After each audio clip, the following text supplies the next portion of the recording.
Aujourd'hui, nous sommes à la station qui s'appelle Temmabashi, qui est une station, ou qui est un lieu plutôt historique d'Osaka.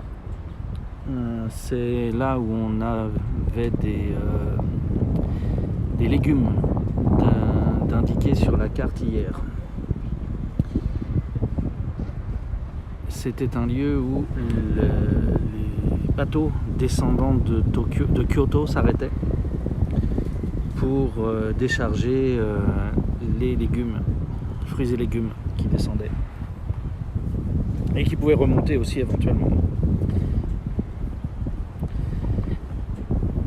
Donc on va se pencher un peu sur la question. Il y a un ou deux petits détails qui en parlent ici, et puis on va partir par là. On va aller sur l'île de Nakanoshima qui est là au centre. On va la suivre jusqu'aux deux grands buildings qui sont là. Et de là, on sera au sud de Umeda et on remontera vers le nord. Donc techniquement, Umeda est par ici, là. Derrière ces buildings-là. Derrière ça, là.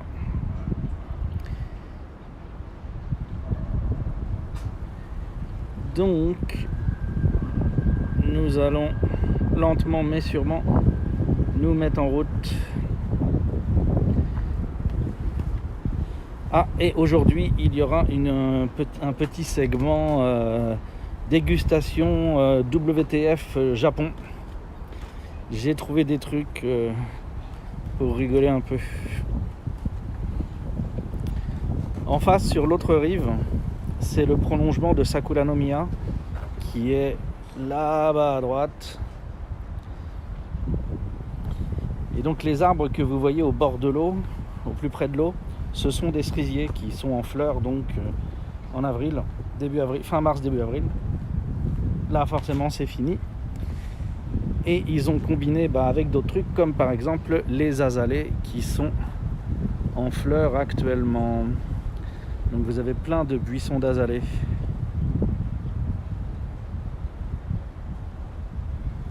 Le long de la rivière. Sur Sakura-no-Miya, derrière le pont là-bas aussi. Donc nous voilà partis. Ici aussi, c'est des sakura. Ils sont beaucoup plus jeunes. Ils ont été posés récemment, il y a seulement quelques années, quand cette partie-là a été refaite. La restauration de cette partie de la rive sud est assez récente. Ça a seulement quelques années.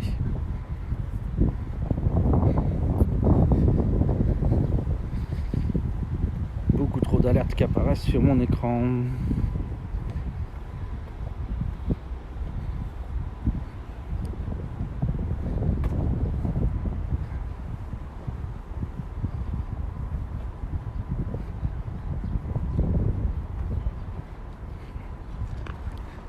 Il y a un bestiau de poisson qui saute là, mais on est à la limite de la sirène.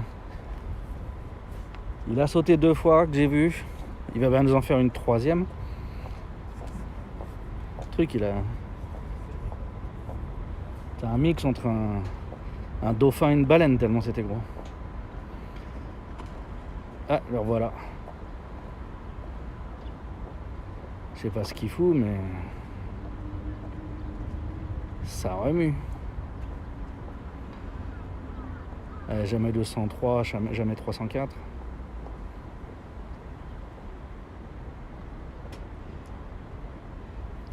C'est à peu près sur le même spot en plus qu'il a sauté plusieurs fois. Il doit y avoir quelque chose qui dérive pas et qui l'intéresse à cet endroit-là.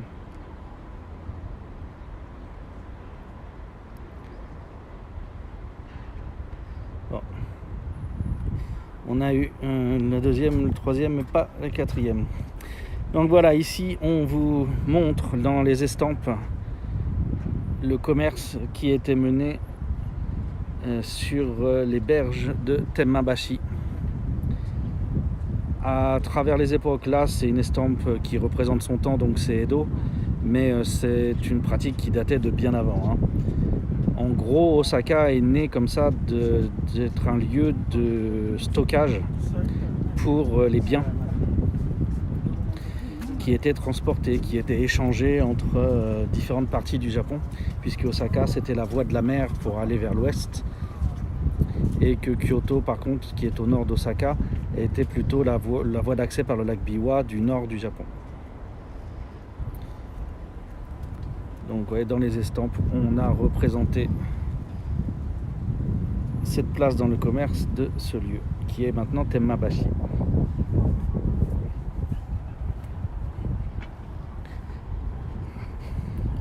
On avance, et donc après qu'on ait vu l'estampe, eh bien on a la recréation à peu près de ce que l'estampe racontait. Je vais me sortir un peu du soleil pour éviter de vous faire un écran blanc.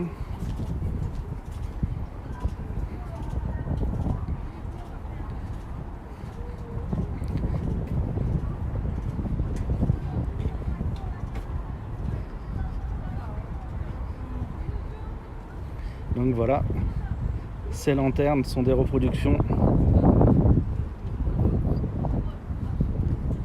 de lanternes qui ont existé, qui n'ont pas survécu mais qui ont existé. Je ne sais pas si vous pouvez voir avec le contraste. Voilà, ils sont repartis de ces illustrations là.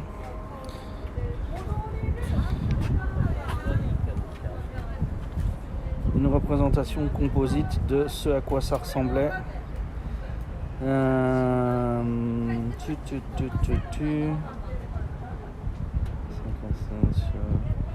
Kyoto, Osaka, Sanju, Natane.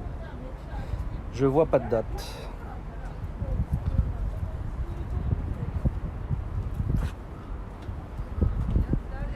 Il y a la date de la reproduction actuelle. Ici, je ne sais pas si vous arriverez à la voir. Salut Victor. Et donc ça nous dit que cette reproduction a été faite à Heisei Nijuyon. Donc les 24, l'an 24, ça c'est quoi, c'est 7e mois, et le 20, donc le 20 juillet de l'an 24, 2000 quoi,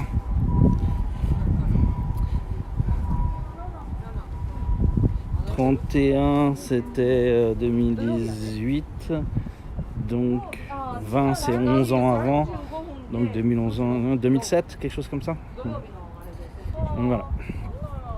Donc on a une reproduction des marches, aussi bien là que ici. Voilà, c'est une évocation de la chose, parce que forcément c'est plus du tout utilisé pour ça. Ça peut être utilisé pour les péniches par contre, et les... Ouais, il fait beau aujourd'hui, ouais. C'est cool. J'aurai moins...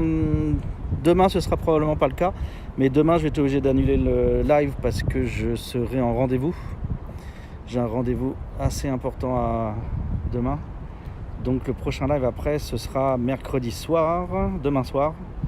Pas d'IRL dans la journée, et après jeudi. Donc là il y a des péniches qui partent d'ici, là et puis en fait là où j'étais au départ, pour faire des visites touristiques basées sur le fleuve.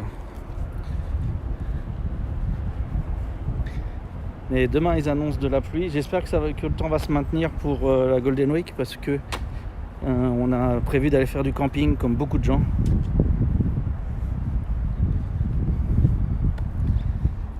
Et donc ce serait dommage que il pleuve à ce moment-là. Donc notre programme aujourd'hui, ça va être d'aller sur cette île-là. Salut Chenril. Ouais, c'est bon, j'ai mis à jour, j'ai tout mis à jour sur le planning. Merci. J'ai mis ce que je devais et j'ai supprimé ce qui se fera pas, que je sais déjà. Non, ce sera dans un endroit où il n'y aura pas de connexion suffisante pour faire un live. Donc, puis le camping en famille, c'est souvent très très intense au point de vue activité, donc j'aurai pas le temps de faire un stream. Donc combinaison de facteurs et voilà.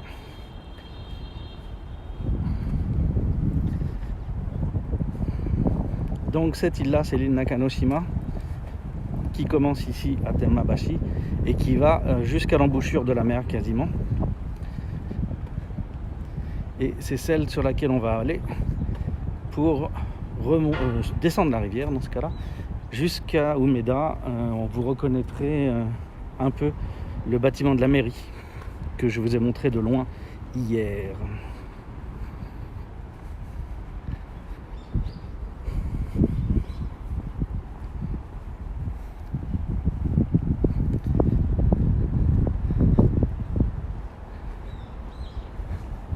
Il y a en cela, avec la préparation de la Golden Week et les conditions, il y a de la pub pour des trucs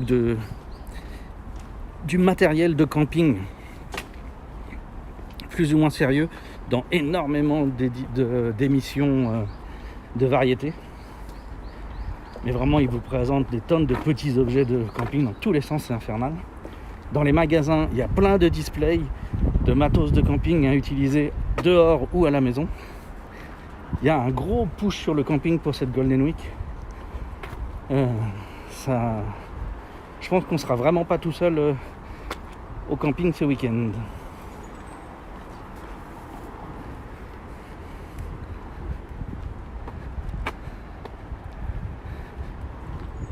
Hop, nous arrivons ici. On a sauté une station.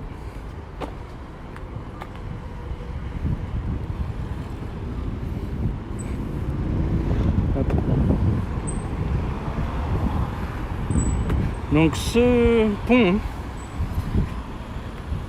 est plus ou moins connu comme spot parce que c'est un des deux ponts importants pour le Tenjin Matsuri, donc le plus gros festival d'Osaka et du Japon normalement. Parmi les 3 plus gros, c'est sûr, mais normalement ça devrait être le plus gros. Et donc les bateaux à rames, salut Red, les bateaux à rames on les voit passer ici, dans ce spot là. Donc ce pont est très occupé, assez célèbre pour venir essayer de faire les photos. Le sanctuaire, pour autant que je sache, il est annulé pour cette année aussi. De toute façon, les Matsuri de préparation du Matsuri principal n'ont pas eu lieu, pour autant que j'ai vu.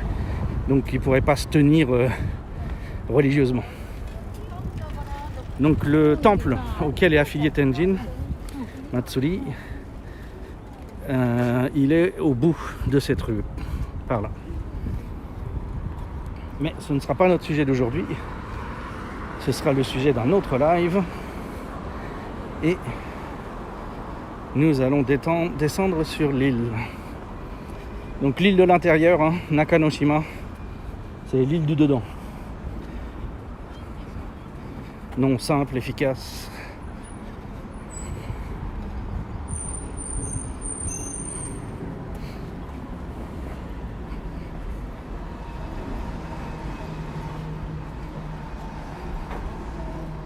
On a la bretelle d'accès pour les vélos. Hop.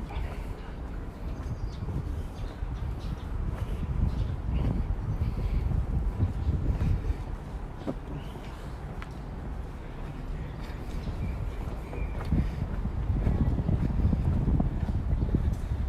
Ouais, vélo, poussette et tutti quantum.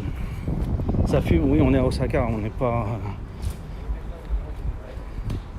On est dans un monde où les règles s'appliquent en partie. Il y a camping là à la sauvage.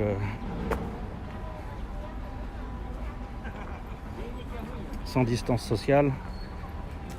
Ayant retiré le masque.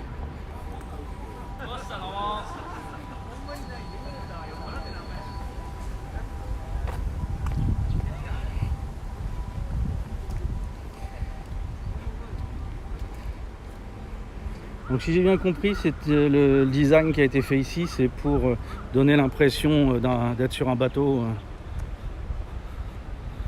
Saturne. Oh, putain.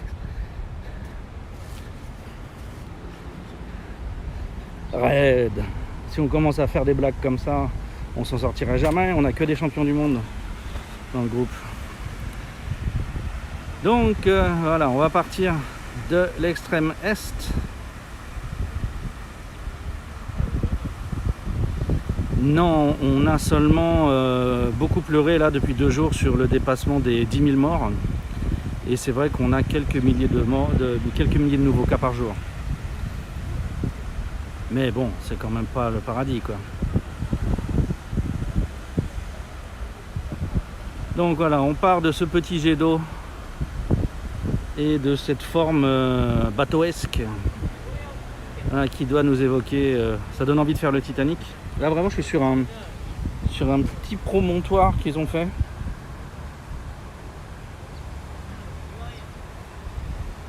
Et je suis là et hop, je me retrouve un peu plus haut que le sol pour le truc. Bon, soit.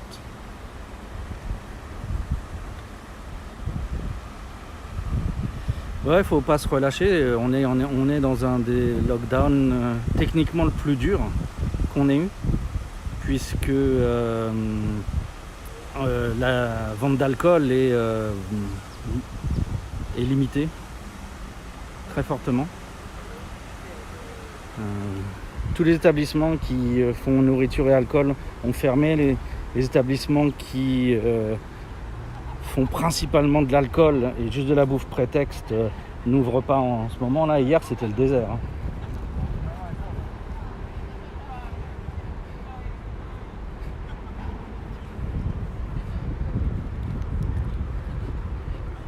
Après le stream, j'avais encore des activités et c'était vraiment désertique. Ouais, ils sont comme partout dans le monde, hein, ils font la marge sur l'alcool, pas vraiment sur la bouffe. Vous voyez que les Japonais n'hésitent pas à aller se poser dans des coins d'herbe, des machins, pour se faire des barbecues. Ils amènent la table, les sièges et tout. Voilà. Vogue et jeunesse, hein.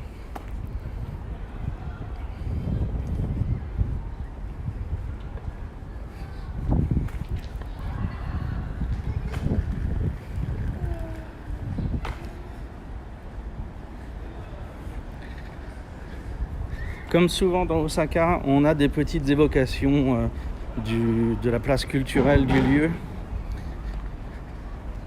qui sont faites en céramique, en carrelage.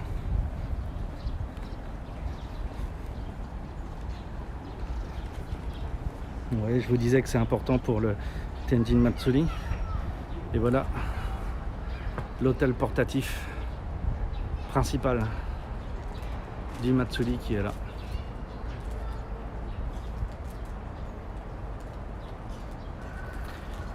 Ça dépend des fois, hein. Il y a quand même des spots où on se retrouve avec des poubelles de McDo et de machin assez facilement. Les 2 escaliers de l'île ont des représentations. Le Tenjin Matsuri a une partie bateau.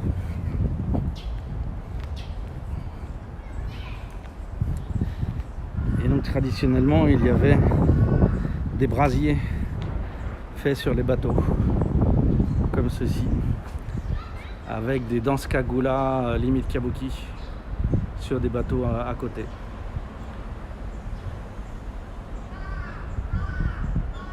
Fallait avoir quand même une paire bien accrochée pour aller être sur le bateau, pour s'occuper du feu sur le bateau quand même, hein, parce que c'est à l'échelle. Le feu était vraiment comme ça, donc les mecs ils devaient griller, hein. Maintenant c'est organisé différemment. On va compter les trucs dégueulasses qui nous empêcheraient de s'installer pour faire un camping pendant notre passage.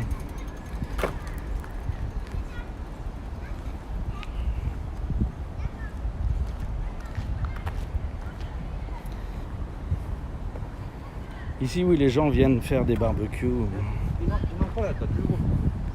Non, normalement, on n'a pas le droit de faire de barbecue dans un endroit comme ça. Il faut manger du froid, mais les gens s'installent pour faire des gros pique-niques. Et ils peuvent éventuellement avoir des solutions portables. En fait, s'ils n'ont pas un barbecue, mais qu'ils ont une hot plate à gaz, et ben ça passe. Belle étendue d'herbe au milieu de la ville quand même, vue sur la rivière, tranquille. Bon, une bonne grosse odeur de vase quand même quand il n'y a pas suffisamment de vent. Mais un joli petit espace qu'on met à profit régulièrement entre amis aussi.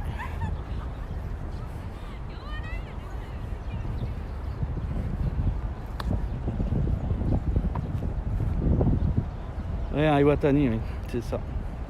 Ton nouveau jouet. c'est un bon jouet, on en a un aussi.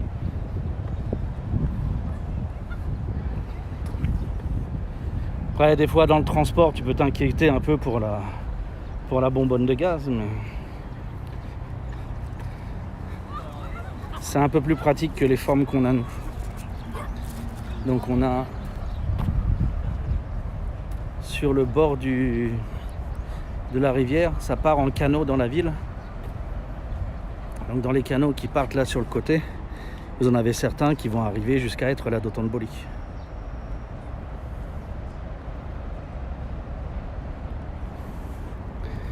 Ouais, mais la bonbonne, si tu la mets dans un endroit qui est chaud, elle peut sauter quand même. Même si elle a un bouchon, la température totale de la bonbonne peut être un problème. Donc on a un peu de monde, pas trop. On a un mec qui se balade avec des panneaux, il essaye de vendre quelque chose, je ne sais pas.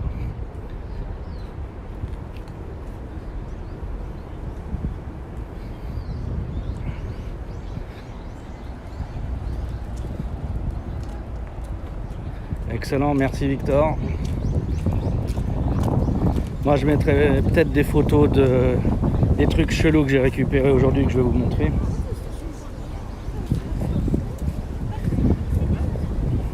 Deux trucs que vous avez peut-être probablement même déjà vu, mais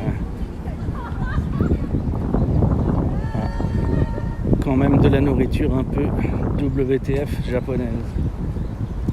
Enfin, pour le Japon plutôt, pas japonaise.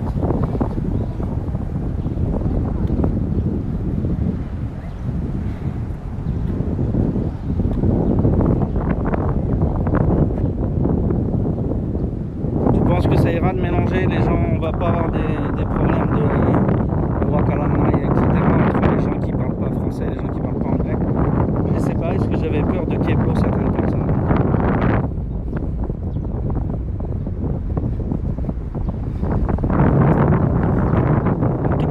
Je sais pas si vous l'entendez bien dans le micro, je sais pas si vous montez bien les 50 décibels, mais ouais, les bonbonnes, ça marche toutes les années que ça marche, jusqu'au jour où ça marche pas, et là, mon manque de bol, t'en crèves quoi. Il suffit d'une fois, c'est ça mon problème. Donc là, nous arrivons sur l'île de Nakanoshima à la partie botanico-historique. Nous arrivons sur le jardin de roses.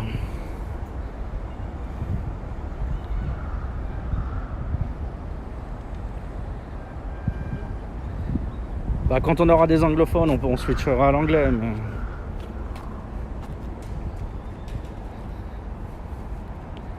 on va attendre qu'ils se déclarent.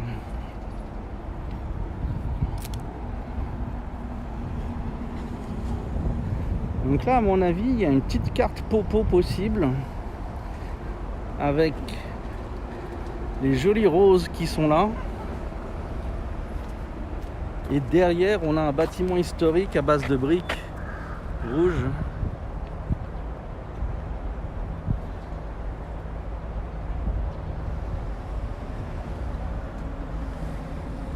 Ça...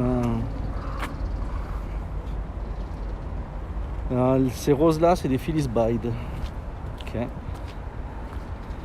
Et à côté, c'est pas le même plan, donc c'est des Spanish Beauty. Okay. Et ils en ont des chiés là de sortes de roses.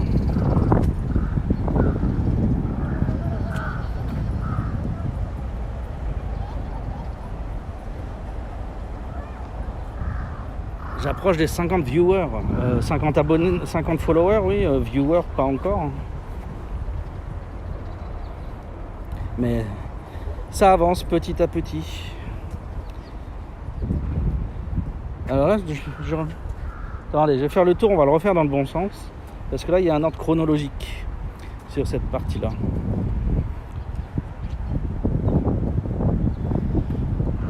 Ouais, le stabilisateur doit arriver en fin de semaine, là. Stabilisateur micro avec pot de chat.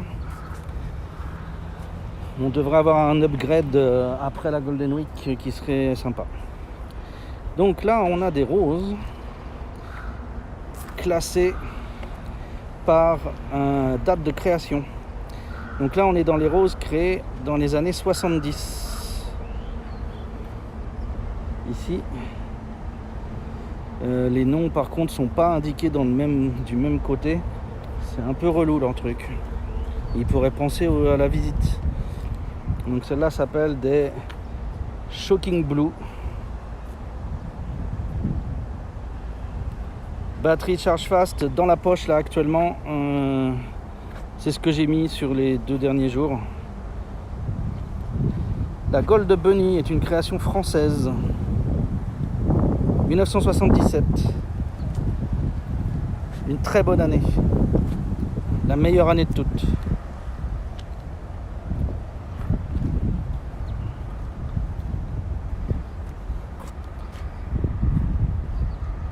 La Margaret Merrill, 77 aussi, créée en Angleterre. Donc ça, c'est la section 70. Et puis après, on monte, on arrive sur la section 80. Elles sont pas rapides, les roses des années 80, elles n'ont pas éclos encore. Elles n'ont pas fleuri. Ouais, Red, je t'accorde, ce sera peut-être la deuxième meilleure, mais non. La meilleure, c'est 77, c'est sûr. Il y a 0 compète sur la question.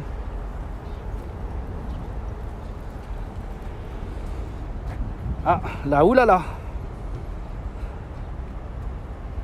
Voilà, la oulala. Cette rose s'appelle la oulala. C'est une création japonaise. Il n'y a pas de kanji. C'est que les sons. Ça se trouve, c'est vraiment le oulala français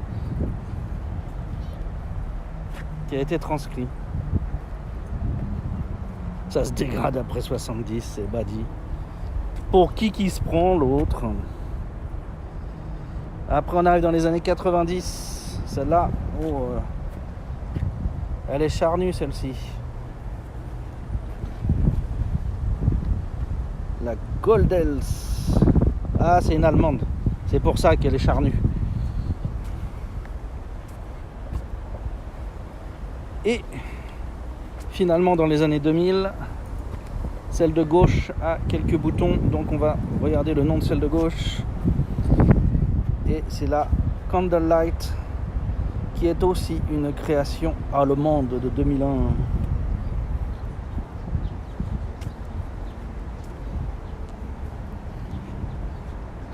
J'aurais dû venir avec mon téléobjectif. J'aurais pu faire 2-3 photos là avec le bâtiment qui aurait pu être cool. Dommage. Dommage.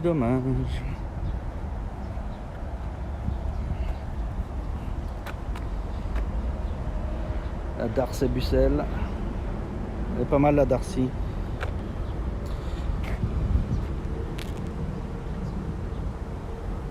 Il n'y a pas que des roses. De ce côté-là, c'est aussi les dates.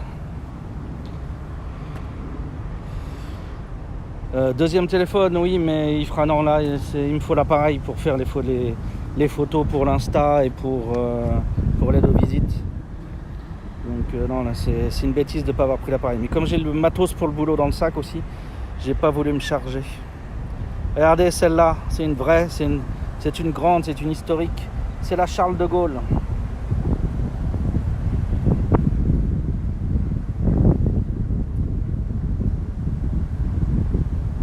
Elle n'a pas encore éclos, la Charles de Gaulle. Elle a l'air un peu collée-montée, la Charles de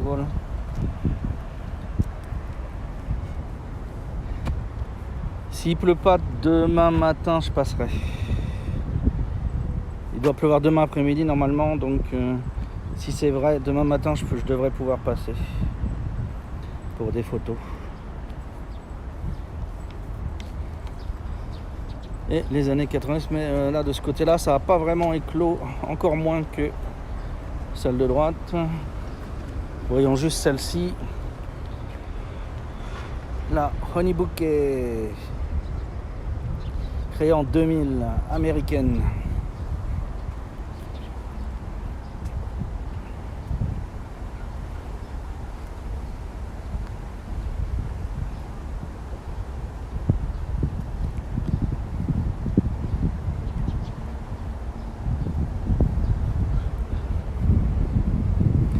Donc ça fait un truc sympa d'avoir ce jardin de roses quoi, ici. Vous voyez, si j'arrivais si j'avais l'appareil, je pourrais essayer de pécho.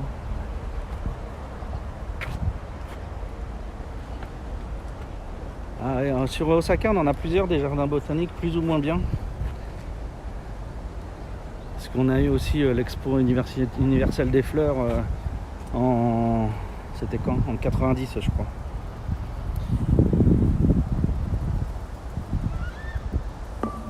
Là, si j'arrivais à zoomer pour avoir juste le bâtiment en briques, oblitérer le reste, ce serait cool. Mais ça peut se faire qu'avec un téléobjectif.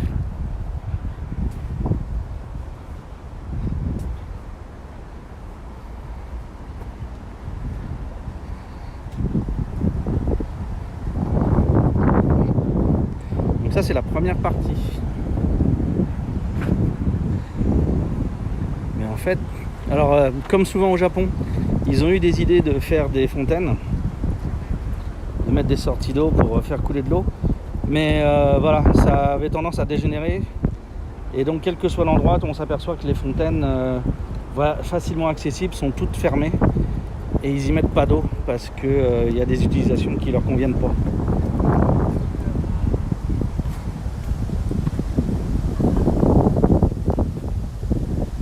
Les mômes qui jouent dedans, qui glissent, qui se font mal, les mecs qui la nuit pissent dedans, enfin je sais pas trop. Comme les gens y montent, en fait ils ont tendance à casser la fontaine, même involontairement. Moi dans mon condominium, on a des fontaines, et elles ont été condamnées parce que les mômes grimpaient dessus et il fallait les réparer tous les 10 jours. C'était un coût de maintenance catastrophique. Et c'est pareil dans les lieux publics. Donc là on arrive sur la gare de Kitahama, qui est une gare Keihan.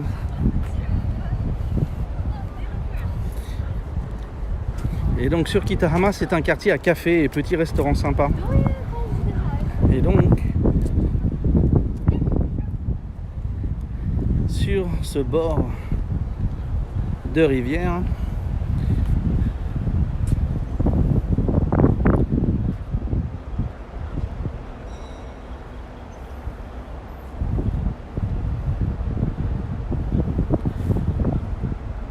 oui, mais après tu vois, on voulait justement pas faire la police comme ça, donc c'est pour ça que... Donc là, dans ces buildings là, le long de la rivière,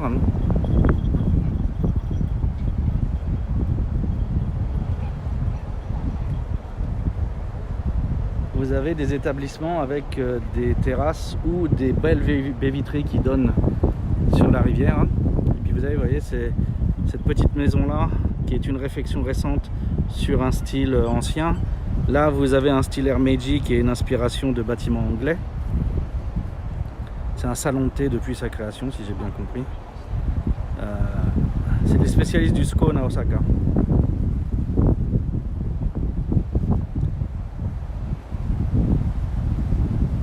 Et donc c'est assez sympa de venir. Il y en a aussi de l'autre côté du pont, mais c'est assez sympa de venir là. Donc c'est sur le côté Kitahama, donc le côté là qui est derrière moi maintenant.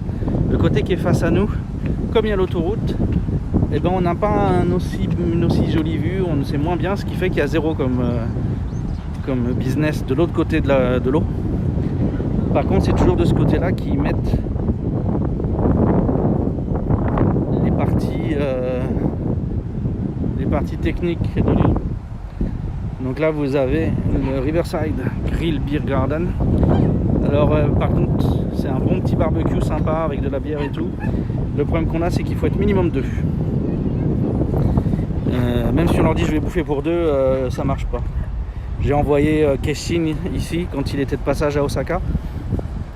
Et ils n'ont pas voulu lui servir, même alors même qu'il leur a dit j'ai les crocs, vous inquiétez pas, je vais bouffer pour 2. Donc voilà, c'est un peu relou pour ça. Mais si vous êtes 2 ou plus, c'est une recommandation, ce petit resto grill.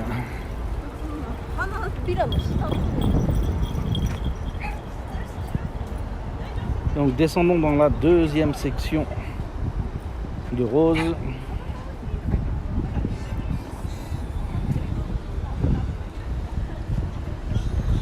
On en a des fleuris là. Même chose. Alors là, on est sur les créations d'avant. Donc, avant, tout à l'heure, on était à partir de 70. Et ici, c'est les créations jusqu'aux années 60.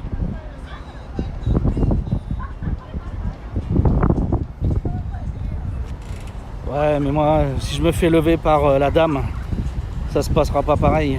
Tu vois, c'est aussi le problème à aller accoster une jeune femme dans la rue. C'est que. Il faut savoir qu'en plus, au Japon,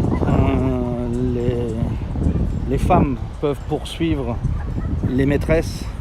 Donc même pouvant être confondues par erreur avec une maîtresse, ça peut attirer des ennuis assez graves.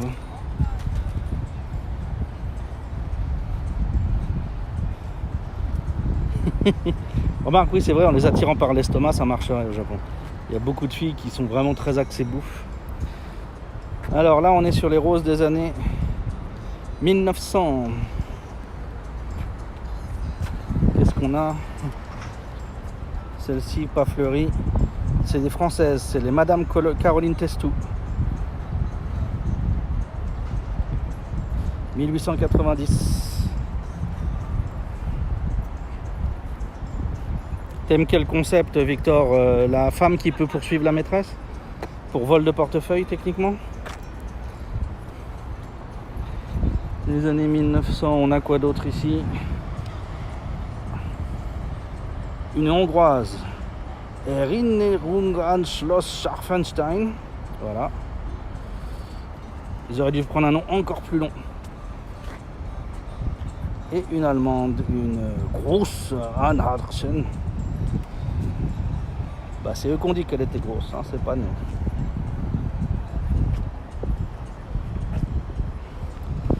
Mais c'est le meilleur moyen qu'ils ont pour ruiner les carrières de certaines petites starlettes.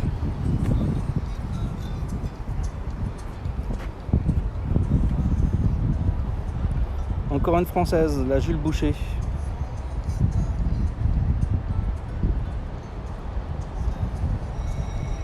Si, au Japon, même si elle ignore qu'il était marié, elle se fait descendre. On a eu le cas de Becky comme ça, elle savait pas que le mec était marié. Et elle s'est fait démonter tout pareil. Ça change strictement rien qu'elle sache ou pas.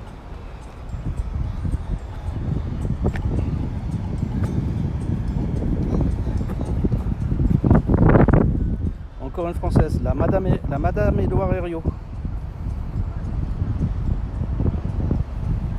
Oui, une starlette d'ici, du Japon, une talento, qui s'est tapé un chanteur marié, elle savait pas et boum quoi. Elle est passée de être à la mode depuis quelques années avec pas mal de contrats à 0. Elle a complètement disparu du circuit alors qu'on la voyait tous les jours à l'écran quasiment.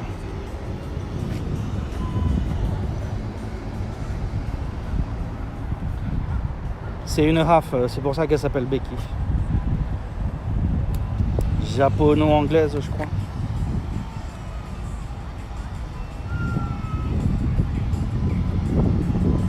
Celle-là, elle est d'Irlande du Nord, ils ont bien spécifié. Celle-là, on ne saura pas, il n'y a plus le panneau. Donc là, on est aux années 1930. Bah, c'est plus des roses, ça, c'est de l'herbe. 1940. Pas les meilleures années, hein, les années 40, on est d'accord. Pourtant, ils en ont fait des grosses roses. Bah pour elle, c'était du sérieux. Pour lui, c'était une aventure, mais pour elle, c'était du sérieux. Et non, même les stands de fruits et légumes, elle ne pouvait plus. Hein. La Confidence, une Française. Elle est massive, la Confidence. Elle est pas mal. Hein.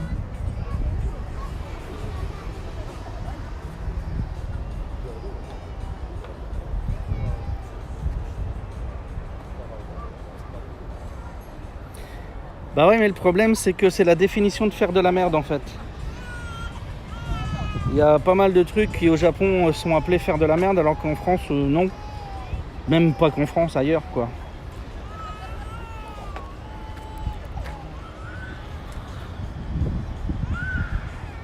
A plus, Red. Merci d'être passé.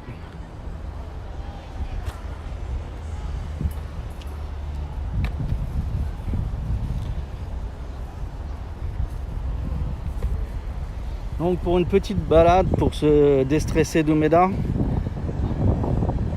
vous vous souvenez du Y d'hier hein? Salut Setkoun. C'est logique, on a les moyens d'apprendre les règles. Bah oui et non, tu sais, elle était juste amoureuse d'un mec qui lui disait oui je suis despo. Puis en fait derrière, il aurait fallu qu'elle engage un détective privé pour savoir qu'il était marié quoi. Donc bah mais il n'y a pas de banc de mariage au Japon. Donc c'est un peu un souci. Donc, si vous vous souvenez du Y hier, l'îlot au milieu du Y, c'est le bâtiment qu'elle a là.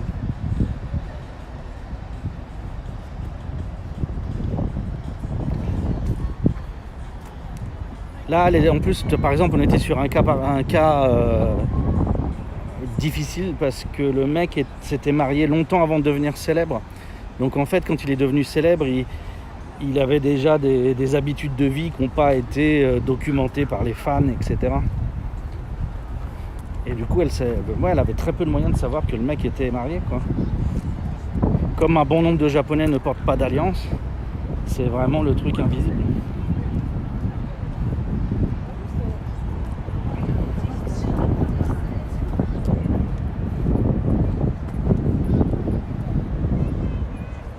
Elle est pas mal, on dirait presque un coquelicot. Une couleur et tout. Donc voilà, c'est le jardin de roses. Si vous voulez un petit moment détente, quasi nature, à portée de pied d'Umeda, je vous recommande ce petit jardin de roses. Alors pour des raisons de signal, je vais faire le grand tour par-dessus le pont plutôt que par-dessous.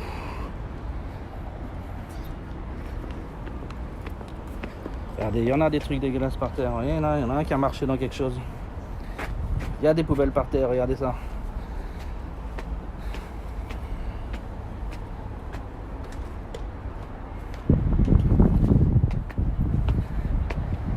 Salut Uzo.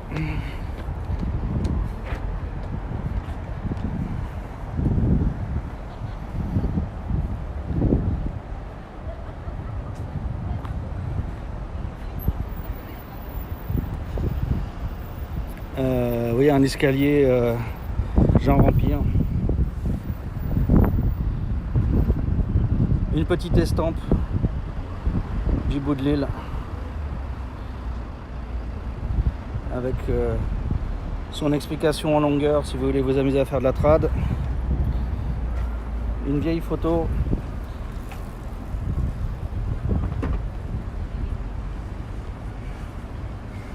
C'est une photo des 3 ponts.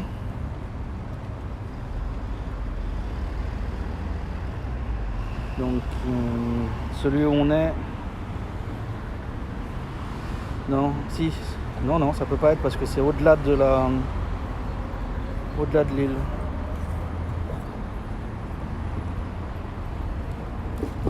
Au niveau du lieu, c'est un peu chelou.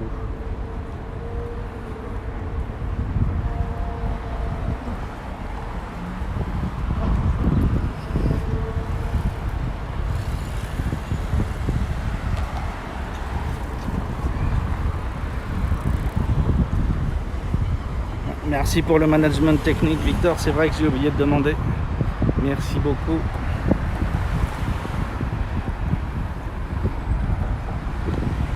Là, sur le centre-ville, je suis content. J'ai pas eu de drop là pour le moment. Hier même, j'en ai eu peu. J'en ai eu un au début seulement.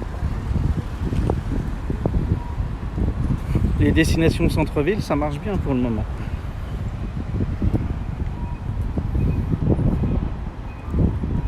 Ah, j'aime bien le petit bâtiment blanc avec les... Celui-là, là. Oups, ouais. Avec les grandes...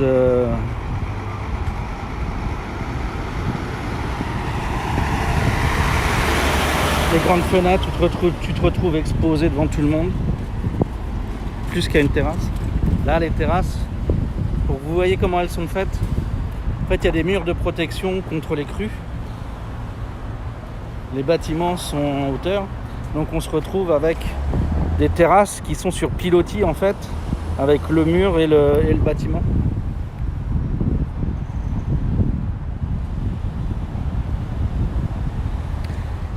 Et une petite vue du coup extérieure de cette partie de l'île. Un tout petit poumon de verdure. Il n'y a pas beaucoup d'arbres, mais c'est pas mal. Donc là, on est arrivé à Kitahama. Kitahama a cette chose intéressante qui est la bourse d'Osaka, l'équivalent de la bourse de Lyon à l'époque. Et dans le bâtiment qui est au-dessus, ils ont l'université d'économie d'Osaka qui est là.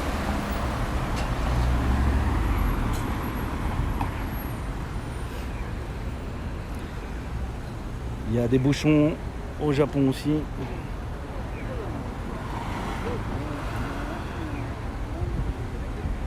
Ce quartier-là aura son petit live dédié parce qu'il y a beaucoup de choses intéressantes dans le quartier de Kitahama. Donc on le reverra.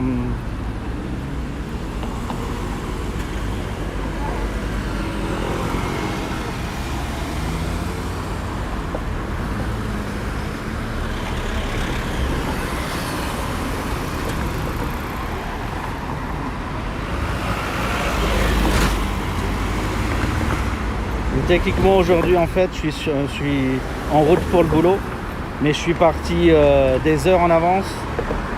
Je me suis détourné de mon chemin pour m'arrêter sur la gare du début de l'île, et je vais tranquillement remonter à pied jusqu'à Umeda.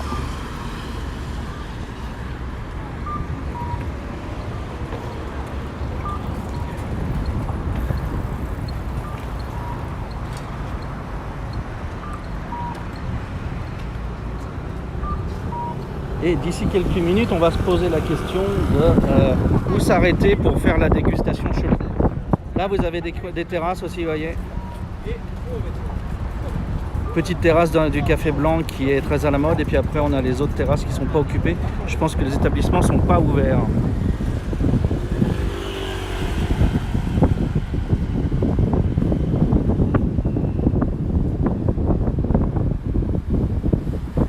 Vous avez des travaux d'entretien de l'île. Ils refont les rives parce qu'elles se désagrègent au fur et à mesure. Donc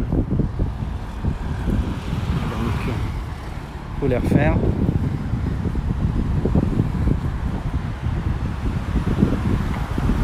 Donc ces ponts-là ont plutôt été refaits au moment de ce qu'on appelait le néo-modernisme à Osaka, qui est les années 20-30, où ils ont fait les grands boulevards, ils ont introduit les premières lignes de métro, etc.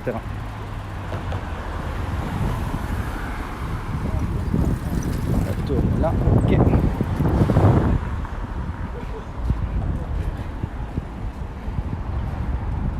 Donc, pour un point de repère, si vous le souhaitez au niveau des noms, c'est à la gare Keihan, de la ligne Keihan, pas JR, hein, Keihan, c'est la gare qui s'appelle Naniwabashi Station. Ceci étant le Naniwabashi, hein, le pont Naniwa. Mais autant en France on se repère sur les ponts avec les noms des ponts, autant sur Osaka ça n'a aucun intérêt. Vous dites à un habitant d'Osaka, on se retrouve au Naniwabashi, il va dire hein, quoi, où? Ça n'aura pas d'impact sur sa vie, quoi. Il n'aura aucune idée de ce dont vous parlez. Ils ont refait le dallage.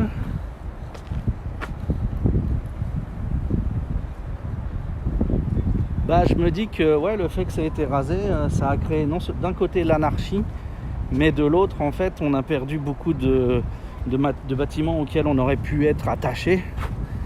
Et du coup, bah, ça permet de renouveler davantage parce qu'on n'a pas de bâtiments super historiques. On a quelques-uns de protégés, mais voilà quoi. Mais c'est quand même davantage dans la pensée japonaise. Chez les Japonais, un bâtiment, c'est pas éternel, on le fait une fois. Hein, il fait sa durée de vie, puis après il meurt, c'est comme une voiture et on le refait. Ils n'ont pas le même côté patrimonial du bâtiment. Donc ils ont refait les dallages ici, ils ont dû faire des modifs sur le fond. Ils nous ont coupé l'accès à l'eau. Bon, bah, visiblement ils profitent de la pandémie pour faire des travaux de rénovation. C'est bien.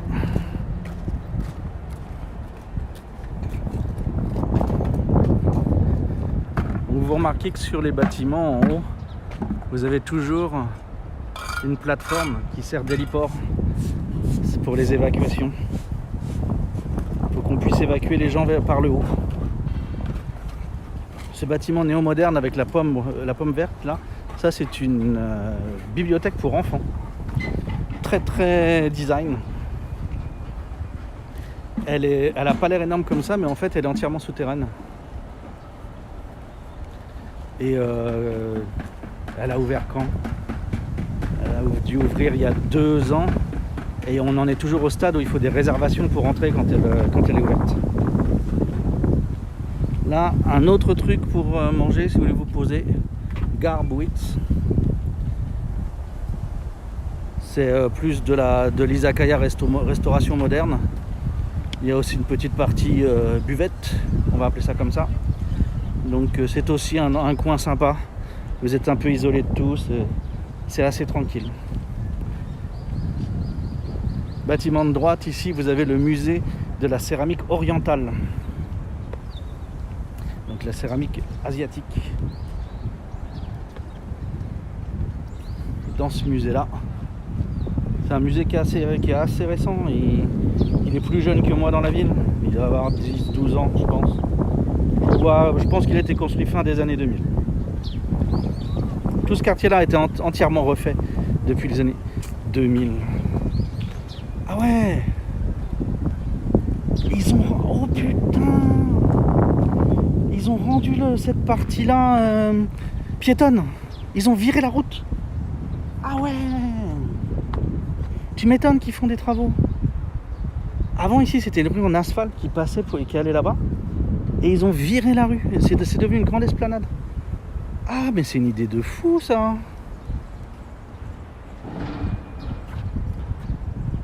Ah ouais. Alors ils font depuis quelques années des événements sur ce bâtiment en briques, qui est un bâtiment de l'art Meiji et qui est de plus en plus mis en valeur par la mairie. L'intérieur est historique d'époque début 20e, ce genre de choses. Ils font du 3D mapping dessus ou des trucs comme ça. Et là, je pense que c'est des projets qui étaient pensés avant le Covid. Parce que les Japonais sont pas si prompts à faire ce genre de choses. Même le parti qui est au pouvoir à Osaka, qui est beaucoup plus actif que le PLD, je pense pas qu'ils puissent lancer des projets comme ça vraiment à si court terme. Donc je pense que c'était déjà décidé. Mais du coup ça s'est fait sans coup férir. Mais c'est une super idée pour pouvoir profiter des spectacles là, dans l'alignement du bâtiment quasiment. Ça pourrait être cool. Ah ouais, j'étais venu pour le 3D mapping il y a 2 ans et on s'était fait chier avec les bagnoles. Il y avait un passage piéton là, et donc à chaque feu rouge pour les voitures, on envahissait le passage piéton pour arriver à faire des photos quoi.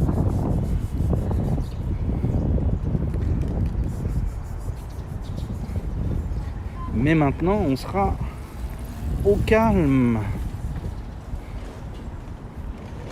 Ouais, bonne idée. T'as encore un énorme building en construction.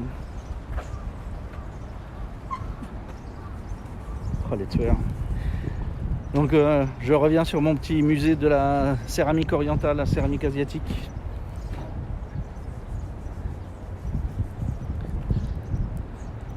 Donc la collection actuelle est en expo depuis novembre jusqu'à juillet. C'est ouvert. J'irai pas aujourd'hui parce que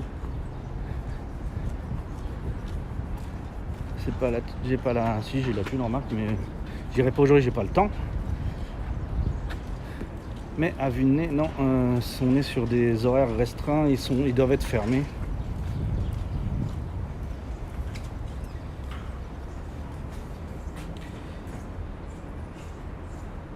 Alors ça, c'est les Japonais, quoi. Ils nous ont écrit que c'est fermé du 25 avril au 11 mars. Ils ont un petit peu confondu mai et mars.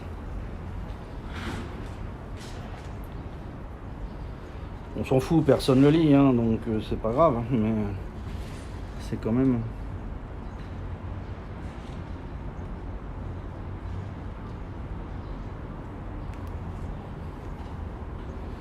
Ok.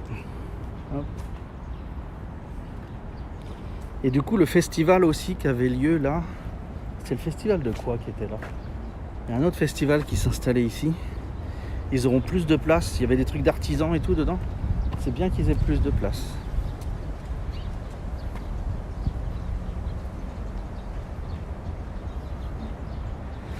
La céramique, je sais pas, je pense que c'est commun à beaucoup. Je pense que c'est commun à beaucoup de civilisations. Donc je suis pas sûr que la céramique japonaise soit complètement d'origine chinoise. J'ai un doute. Mais il y a forcément eu une influence. La céramique chinoise, en l'état actuel des choses, elle est quand même bien différenciée de la céramique japonaise. Au niveau des formes, des techniques, du design, on a quand même une grosse différence maintenant.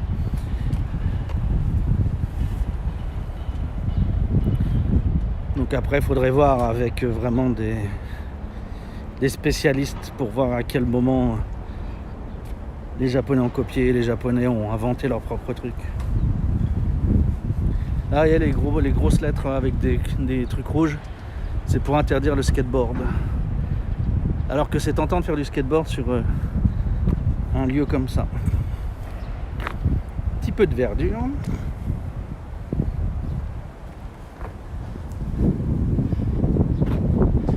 Je me suis embarqué par là, mais j'ai tort. En fait, il faut mieux que j'aille vous montrer le bâtiment.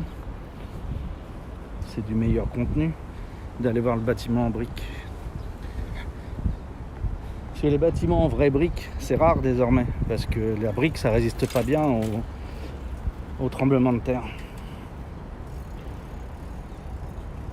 Donc ils sont pas nombreux ceux qui sont encore debout.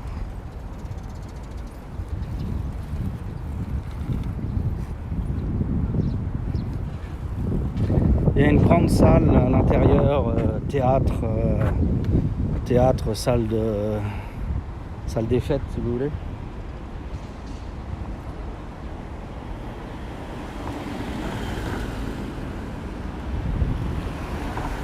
Parce que je tiens droit. Qui est décoré façon début 20e.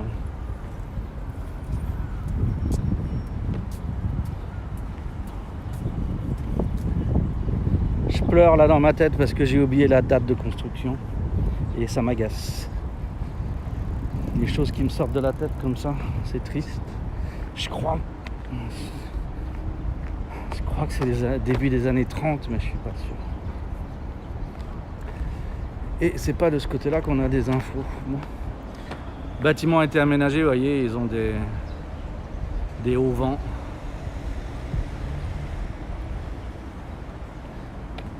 Ils donnent des trucs.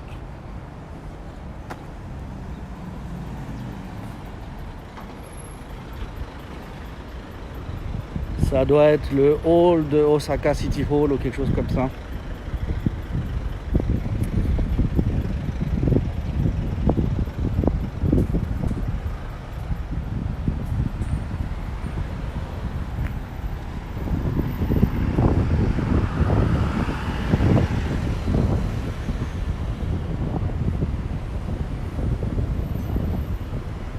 Dans le sous-sol, il y a un resto, ils font des mariages.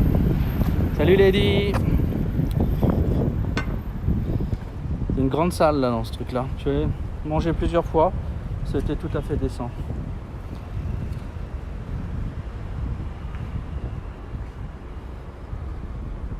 Le plan du truc. Ta ta ta ta. Et s'il m'en souvient. Là. Tadam! Donc, il s'agit du Osaka City Central Public Hall, d'accord, qui a donc été construit en 1911. Le mécène qui a permis la construction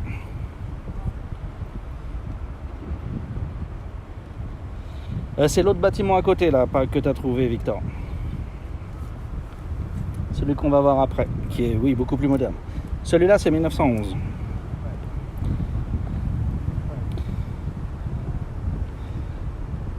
Donc, un mécène a donné 1 million de yens à l'époque, monsieur Iwamoto Einosuke.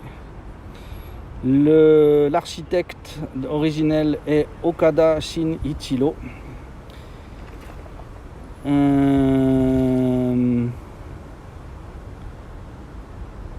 Il a été fini avec Tatsuno Kingo et Kataoka Yasushi. La construction a commencé en 1913 et a fini en 1918.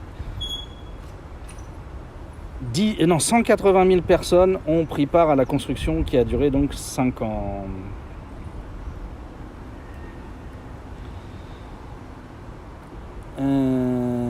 Le nombre de fautes d'orthographe, c'est infernal. Le standard architectural est très élevé, d'accord, avec des matériaux et des formes qui viennent donc, comme vous l'aurez remarqué, d'Occident. Il est, je sais pas si c'est un des plus aimés parce que la plupart s'en foutent des gens d'Osaka, mais c'est un des plus anciens et donc des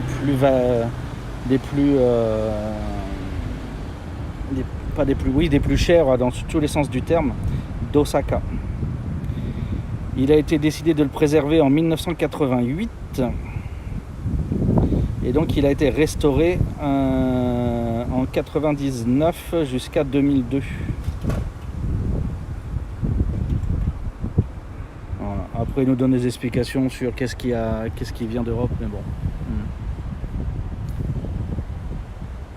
Donc en gros, la plupart du temps dans ces bâtiments-là, maintenant, ce qu'ils font, c'est qu'ils gardent les façades et à l'intérieur, ils vont refaire entièrement les structures pour travailler l'antisismicité. Salut, je suis revenu.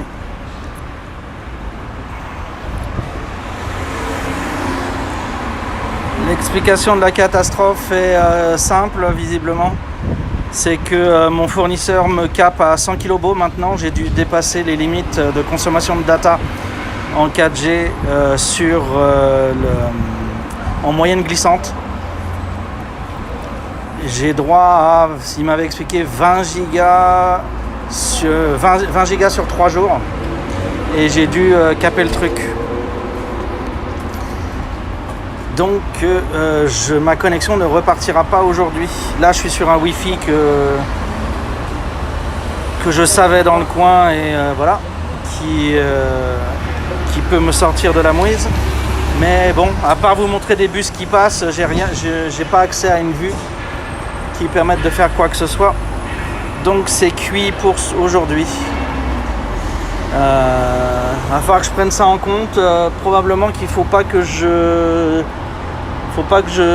live, faut pas que je stream 3 jours d'affilée. Il faudra que je stream un jour sur 2 seulement avec la 4G. Donc il faut que je me réorganise avec ça. Je suis de l'autre côté de la rivière, je suis dans le quartier d'affaires qui s'appelle Yodobashi plutôt. Et voilà. Mais c'est tout ce que je pourrais vous montrer en restant à portée du Wi-Fi, du Wi-Fi. Donc ça n'ira pas bien loin. Du coup, je vais m'arrêter là pour aujourd'hui, tant pis. Je vais vous souhaiter une bonne continuation. Je vais continuer à travailler sur mon matos. Et puis, avec de la chance, donc le live jeudi, IRL jeudi devrait fonctionner. Je me restreindrai peut-être à 1 heure, histoire d'être sûr. Mais voilà, il faut vraiment que je travaille sur les disponibilités de data et tout, parce que NTT c'est loin, Docomo c'est loin d'être satisfaisant sur pas mal d'aspects. Donc voilà, merci à tous d'être venus, bonne continuation et je vous dis à demain soir. Et oui Victor, on se parle sur mon Discord, sur Discord. Je vais me pencher sur ça, oui. Salut tout le monde, merci.